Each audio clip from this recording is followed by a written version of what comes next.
Bonjour à tous, je suis ravie de vous retrouver sur Monaco Info. Voici sans plus attendre les titres de ce lundi.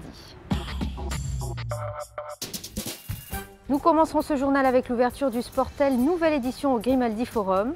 Nous reviendrons sur l'opération Ramoche-Paul 2013 qui s'est déroulée en fin de semaine dernière en Corse. Nous resterons en mer avec le Centre des jeunes entrepreneurs de Monaco qui a organisé son premier congrès national en principauté. Et nous terminerons avec votre rendez-vous sport en fin de journal qui vous amènera à Agadir au Maroc avec la Star Team for Children.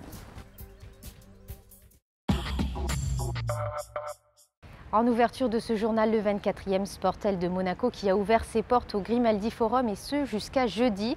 Cette manifestation s'est imposée comme l'événement majeur dédié aux médias et au sport.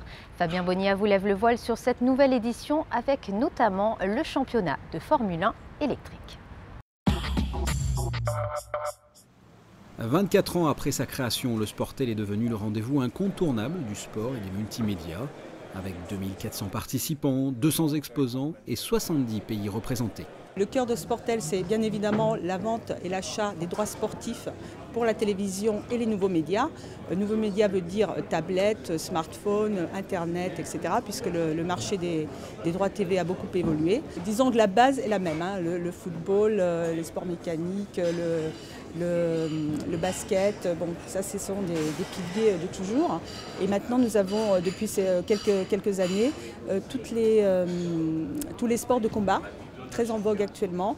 Même à Sportel, nous avons multiplié par 3 le nombre d'exposants ces dernières années. Et en avant-première, une annonce qui devrait faire du bruit dans le monde du sport automobile, un championnat de Formule 1 électrique. Au programme, 10 destinations à travers le monde, dont un Grand Prix de F1 électrique en principauté. Dans cette tradition de l'Automobile Club, de toujours regarder sur le passé, sur l'acquis, nous nous tournons également vers l'avenir. Donc il se devait pour l'Automobile Club de Monaco de participer à ce championnat FIA de Formule 1. Dès que la FIA l'a décidé, nous avons dit nous sommes intéressés. Ce championnat se déroulera toujours en une seule journée.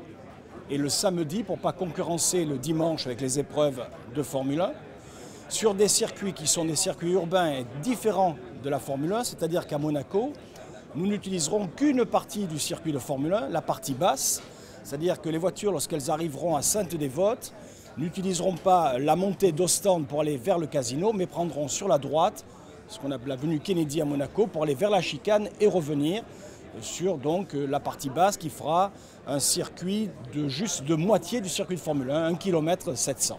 Ces voitures pourront potentiellement aller jusqu'à 300 km/h environ. Une dizaine d'écuries devraient faire partie de cette aventure électrique. On ne connaît pas à ce jour la liste complète, ni en ce qui concerne les équipes, ni les pilotes. En revanche, le coup d'envoi, le 20 septembre 2014 à Pékin, avec une étape à Monaco, le 9 mai 2015. Retour à présent sur le plan Ramoche-Paul 2013. D'importants moyens ont été mis en place pour l'opération. L'exercice s'est déroulé au large de Bonifacio en Corse en fin de semaine dernière. Les détails dans ce reportage. 9h51, le 9 octobre 2013, 2 navires entrent en collision à l'ouest de Bonifacio. L'un des cargos a subi un impact majeur et demande de l'aide avant qu'une quantité importante d'hydrocarbures ne s'échappe de ses soutes, menaçant les littoraux corses et sardes. La phase d'assistance à un navire en difficulté est alors enclenchée. Ce scénario catastrophe est heureusement qu'une simulation, puisqu'il s'agit de l'exercice Ramoche-Paul 2013. Pour ce 20e anniversaire de l'entrée en vigueur du plan d'intervention franco-italo-monégasque, c'est au tour de la France d'organiser un exercice pour la prévention et la lutte contre les pollutions en mer. Aujourd'hui, c'était le volet opérationnel de Ramoche, avec un exercice Ramoche-Paul. Énormément de moyens, des pêcheurs aussi. Et aussi, donc ça c'est un peu plus nouveau, disons, c'était la partie terre qui était jouée également. Donc il y a eu aussi la mise en place de barrages anti-pollution au niveau du port d'Ajaccio. Dès la phase préparatoire, d'importants moyens nautiques, maritimes et terrestres sont mis en place par la France, l'Italie et l'Espagne. L'exercice a impliqué non seulement des équipes de secours professionnelles, mais également des sauveteurs et des pêcheurs bénévoles. Un entraînement a été dispensé spécialement pour eux sur le port d'Ajaccio. Des remorqueurs, des tankers, des navires, des vedettes, mais également des avions et des hélicoptères sont mobilisés pour l'opération. Du côté italien, cette coopération représente un enjeu primordial.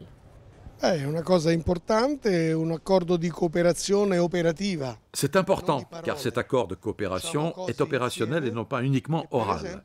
Nous travaillons ensemble, comme par exemple sur cet exercice qui se déroule durant ces quelques jours. 3 pays opèrent communément pour la Méditerranée, une Méditerranée que nous considérons très importante. Nous nous exerçons pour qu'en cas d'incident, cela nous paraisse plus gérable. Chacun sait ce qu'il a à faire et nous sommes prêts. Après les indications d'un avion de surveillance marine, la zone polluée est rapidement quadrillée. Et c'est dans une mer agitée de force 6 que le navire Jason met en place un barrage de près de 300 mètres pour contenir la nappe fictive d'hydrocarbures. Le capitaine coordonne les opérations avec les moyens espagnols, italiens et européens mobilisés sur les lieux. Cet exercice grandeur nature de lutte anti-pollution permettra de constater les points à améliorer dans l'opération. Forcément, après, là, ce qui est intéressant, c'est de débriefer sur cette opération, voir ce qui n'allait pas, parce que forcément, si on s'entraîne, c'est justement voir les imperfections, enfin, ce qui manque, ce qui est perfectible. Donc, ça fait partie de ne pas attendre un événement particulier, mais au contraire, avoir cette régularité dans l'entraînement, et c'est pour être de plus en plus réactif. Enfin, la meilleure manière de répondre à une pollution. C'est une réussite, oui, bien sûr. Plus de 2000 navires transportant des matières dangereuses passent par ce détroit international tous les ans, soit près d'une dizaine par jour. Le constat est donc bien réel, la Méditerranée pourrait un jour être confrontée à une pollution dans cette zone de trafic intense. Et c'est justement en mer que le Centre des jeunes entrepreneurs de Monaco a organisé son premier congrès national en principauté. Des collégiens de Monaco, Christine Datomel et Serge Prémont, ont pu embarquer à bord du voilier Jeunes Dirigeants. Retour sur cette journée dépaysante. Depuis plus de 20 ans, Pierre-Yves Guénec sillonne les mers. Partager sa passion de la voile et son respect pour l'environnement, une mission à laquelle le skipper tenait particulièrement. En 2005, l'aventure commence donc avec le soutien et les compétences des jeunes dirigeants de France. Le voilier aux couleurs du CJD voit le jour en seulement 9 mois. 600 corps de métier ont travaillé sur ce projet. On a utilisé les compétences des JD. Qui travaillaient dans l'aluminium, qui travaillaient dans l'isolation. On a isolé le bateau avec des cloisons de camions frigo qui arrivaient du nord. On a un circuit électrique avec des gens de Tours. On a fait... il y a eu à peu près 600 corps de métier qui sont venus. Et puis alors beaucoup de récup? Beaucoup de récup. On a récupéré des planchers d'avion, on a récupéré... Des cloisons de camions frigo, on a récupéré des mousses et les couchettes ont été faites au CAT à Hennebont. Donc je crois que on croit que le matériel qui est classé irrécupérable ne peut plus servir, enfin quand on lui a trouvé une deuxième vie, quoi. Et donc ça a été la richesse de ce projet, quoi. Parce que quand on est sur l'eau, on est proche de la nature, on a envie qu'elle vive bien, quoi. Pierre-Yves Guénec et son voilier Jeunes Dirigeants ont participé en 2006 et 2010 à 2 routes du Rhum en remportant une 2e et 4e place. Et bien que la route du Rhum soit une course en solitaire, le skipper tient à partager sa passion avec ceux qui n'y ont pas accès. Il s'apprête à partir d'ici quelques semaines pour un tour du monde avec comme objectif emmener des scientifiques observer les évolutions de certains continents et prôner la biodiversité à travers le monde. Il va partir de Monaco, donc Pierre-Yves part de Monaco, ensuite il va descendre Maroc, Sénégal, Côte d'Ivoire, puis il va traverser l'Atlantique, il va aller à Rio, il va descendre tout le Brésil jusqu'à Ushuaia. Lors de son tour du monde, les jeunes dirigeants vont aussi devenir acteurs du projet car Pierre-Yves Guénec compte bien les rendre marins à leur tour en les prenant comme équipage. Une bonne manière de permettre à ces jeunes chefs d'entreprise de s'investir pour préserver la planète.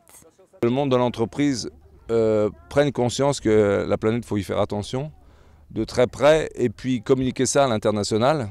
Donc le CJD international est là, il va s'en occuper très sérieusement et je crois que le respect de la nature, c'est indispensable pour que l'homme puisse continuer à vivre. Vous voyez ce qui se passe en ce moment en Chine, vous voyez ce qui se passe partout sur la planète dès qu'il y a un taux de pollution trop important. Et là, nous, on traverse l'Atlantique avec un voilier. Avec un équipage qui fait respect de la nature et je crois que c'est important que les jeunes générations, les jeunes chefs d'entreprise prennent conscience de ça et fassent passer le message pour les générations futures. éduquer les générations futures et emmener sur son bateau les enfants pour leur transmettre l'amour de la mer, le partage des tâches et le respect de la nature, une nécessité pour Pierre-Yves Guénec, mais aussi pour la Fondation Prince Albert II, parrain de l'événement Esprit de conquête. C'est notre mission quelque part, hein. Notre mission c'est d'essayer d'inculquer chez ces enfants un message justement sur protection de la biodiversité, mais pas juste protéger la biodiversité, s'exprimer aussi, avoir de l'ambition, mais tout ça en respectant la planète. C'est pourquoi 5 jeunes collégiens de Monaco ont embarqué à bord du voilier Jeunes Dirigeants pour une sortie en mer et apprendre les rudiments de la voile. Est-ce que tu étais déjà allé en bateau ? Oui, mais pas dans un bateau comme ça et c'est assez surprenant. Qu'est-ce que c'est qui t'impressionne le plus ? Comment tout ce qu'il faut manipuler, les voiles, on a peur souvent. Je suis déjà allée en bateau pour aller pêcher. Qu'est-ce qu'on ressent sur un voilier comme ça aussi grand ? Le mal de mer. Et la biodiversité, t'en as déjà entendu parler ? Non. Et protéger la nature, qu'est-ce que tu penses ? Est-ce qu'il faut protéger la nature ? Oui, car c'est grâce à elle qu'on vit. Déjà c'est bien parce que ça leur fait rencontrer le milieu marin, le milieu qu'ils ne connaissent pas forcément à leur âge. Et puis dans le cadre de ma matière, bien sûr, ça leur fait découvrir l'environnement marin, les êtres vivants qu'on y trouve. Ça leur fait prendre un contact, une familiarisation avec tout ce monde-là qui est un petit peu éloigné d'eux. Voilà. Alors, est-ce que vous allez suivre les aventures de Pierre-Yves ?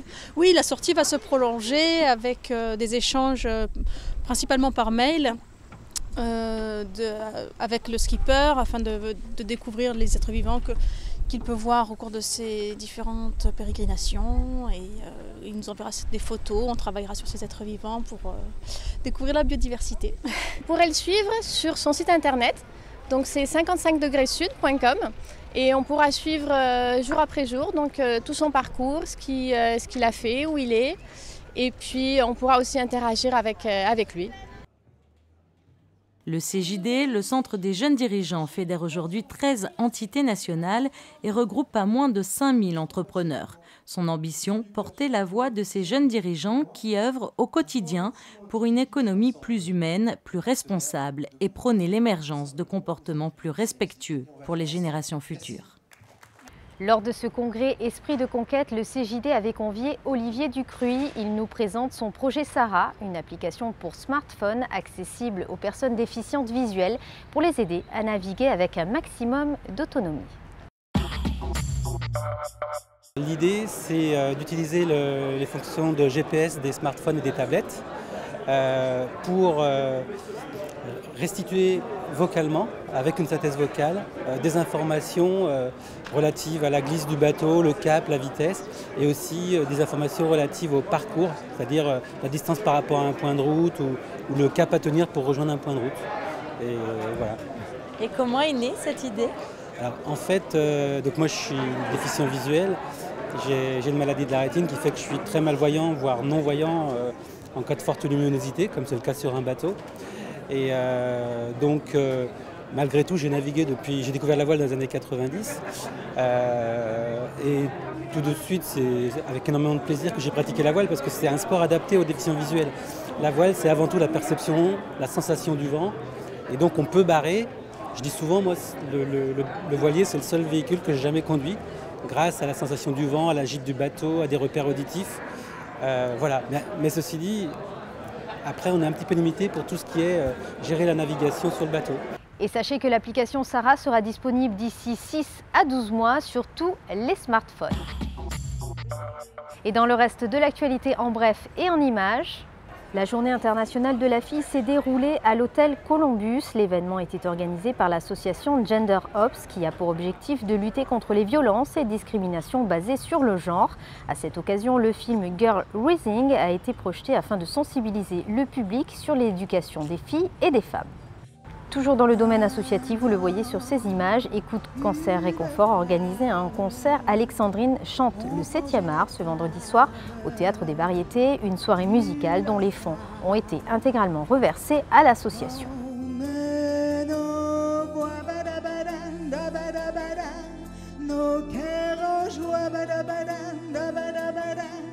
Et avant de refermer cette édition, voici les prévisions météo des prochains jours. Mardi, le soleil sera présent par intermittence avec des températures qui iront de 16 à 20 degrés.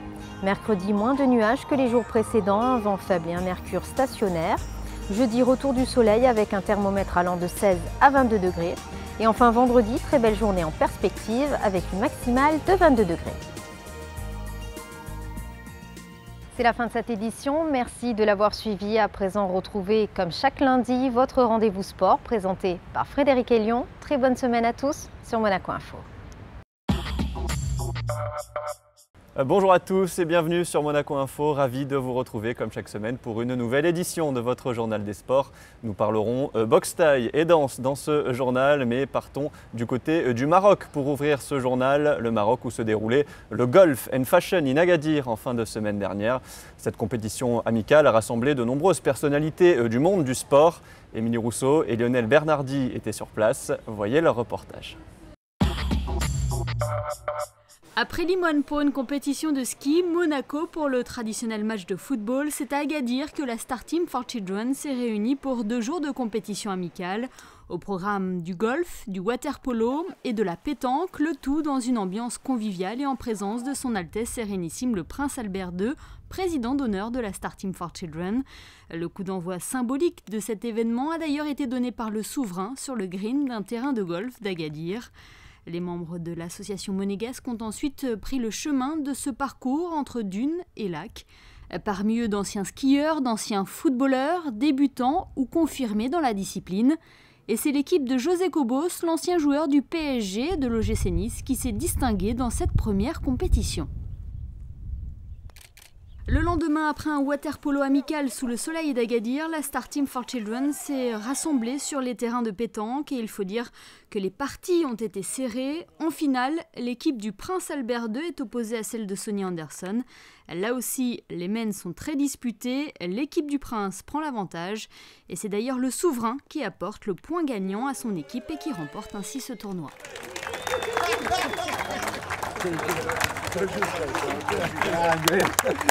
À la grande! Énorme! Énorme!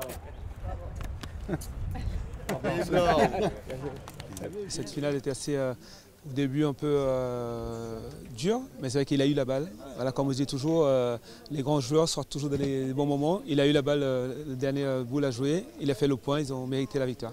C'est le sport. Quand on est compétiteur, on a envie de faire les choses du mieux possible. Bon, la pétanque, je joue depuis très longtemps, depuis tout petit. Bon, j'ai laissé un peu tomber pendant ma carrière de footballeur, mais bon, chasser le naturel et revenir au galop.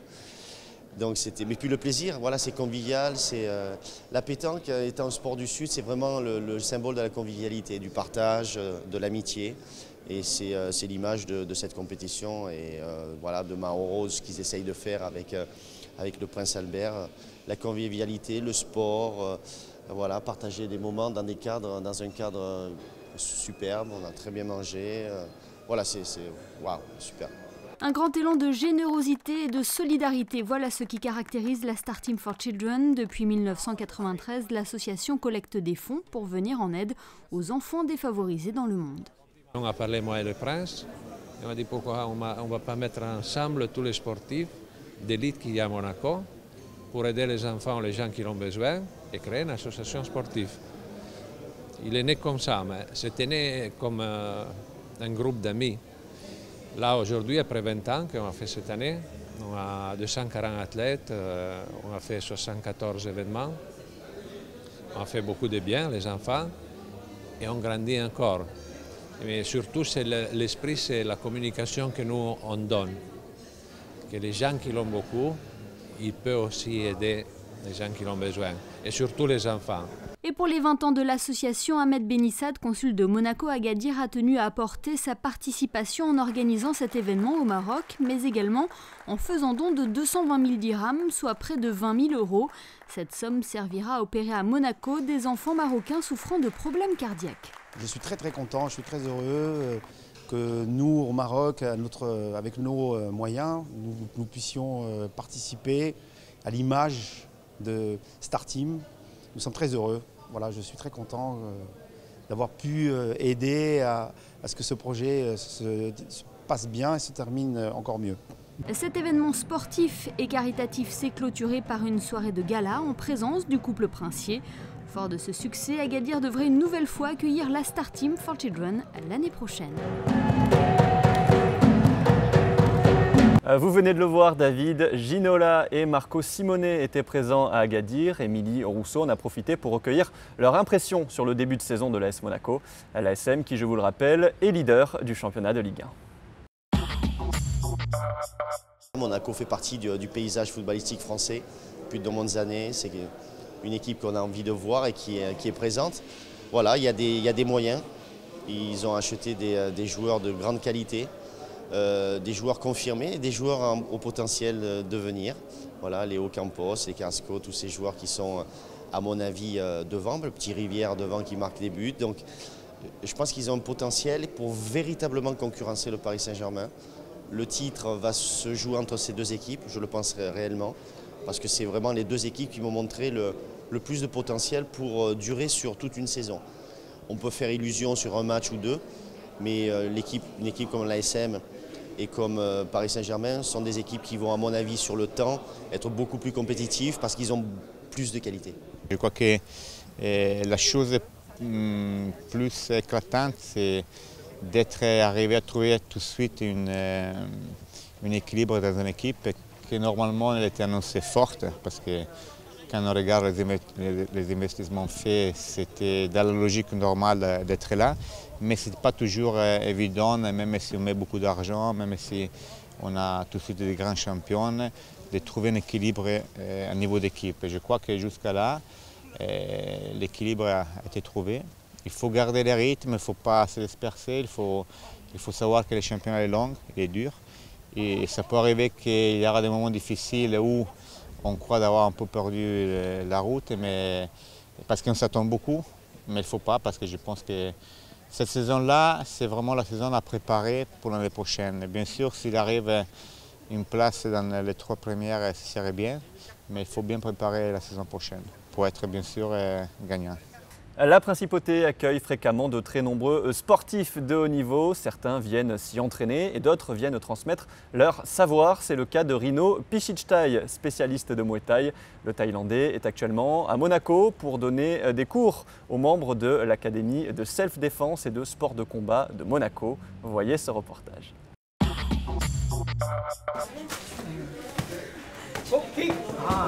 La boxe thaï est la cote en Principauté. Après Tung Martsue, double champion du monde il y a quelques mois, c'est au tour de Rino Pichichai de venir à Monaco afin de distiller ses précieux conseils. Avec plus de 300 combats à son actif, le Thaïlandais va rester plusieurs mois afin d'enseigner le Muay Thai aux membres de l'Académie internationale de self-défense et sport de combat de Monaco. La boxe thaï, une discipline vieille de 6 siècles composée de techniques de percussion, coups de pied et coups de poing, et de saisie et projection. Plus qu'un sport, c'est une véritable religion en Thaïlande. Je suis venu ici enseigner le Muay Thai et toutes les valeurs de ce sport très populaire en Thaïlande. J'ai commencé à 10 ans, vous savez, chez nous, les jeunes commencent tous très tôt. Nous sommes très heureux d'accueillir Rino Pichichai, qui est un expert détaché par la Fédération mondiale de Muay Thai. Et nous sommes très heureux de l'avoir avec nous, un grand pédagogue, 300 combats, une grande expérience du ring et qui aime l'enseignement. Et véritablement, c'est un très grand plaisir d'être en sa compagnie.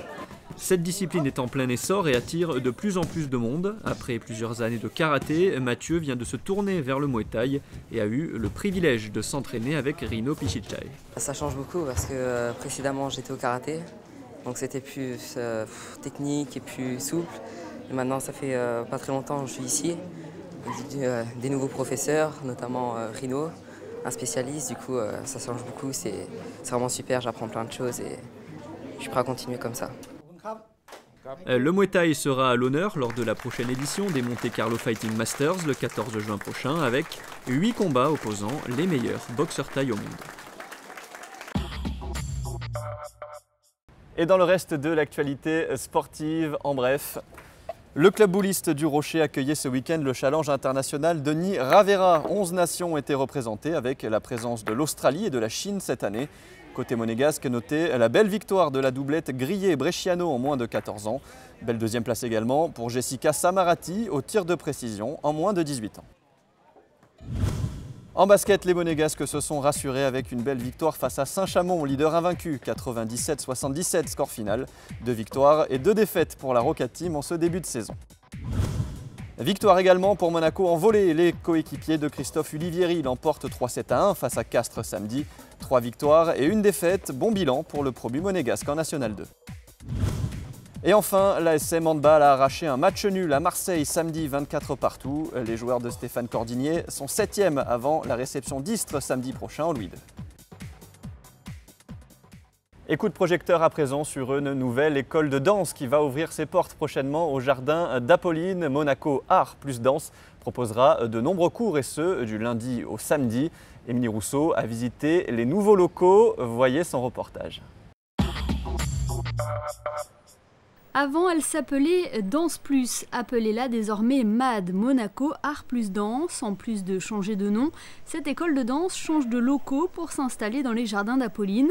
Des locaux neufs de 220 mètres carrés, plus grands que les anciens, composés de 2 studios. En l'espace de 2 mois, le directeur de MAD et son équipe ont conçu un nouveau concept en créant une école de danse, de fitness, mais également un studio photo et un dance store associé à une grande boutique parisienne spécialisée. C'est une vraie fierté et c'est une reconnaissance de tout le travail qu'on a fait artistique sur Monaco depuis des années. Et c'est moi qui en ai la charge aujourd'hui et la responsabilité. Donc avec toute l'équipe, on aura 14 personnes. Mais c'est vrai que c'est une opportunité énorme de créer ça à Monaco pour les enfants, pour le domaine artistique.